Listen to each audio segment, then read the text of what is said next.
Dengue রোগী নিয়ে স্বাস্থ্য অধিদপ্তরের তথ্য অসম্পূর্ণ ও বিভ্রান্তিকর বলে মন্তব্য করেছেন ঢাকা দক্ষিণ সিটি কর্পোরেশনের মেয়র ব্যারিস্টার ফজলে নূর তাপস। রাজধানীতে 2019 সালের তুলনায় 2023 সালে 42,000 ডেঙ্গু রোগী কম ছিল বলে দাবি করেন মেয়র। সকালে মালিবাগ মোড়ে গণশৌচাগার উদ্বোধন শেষে এ কথা বলেন তিনি। 2019 সালে সর্বোচ্চ ঢাকা শহরে রোগী পাওয়া গিয়েছিল এডিস মশার বিস্তারের কারণে।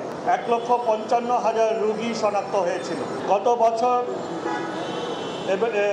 পূর্বাভাস দেওয়া হয়েছিল যে 2019 সালকেও ছাড়িয়ে যাবে। স্বাস্থ্যমন্ত্রী দায়িত্ব গ্রহণ করার পরেই তিনি আমাদেরকে নিয়ে বসেছিলেন।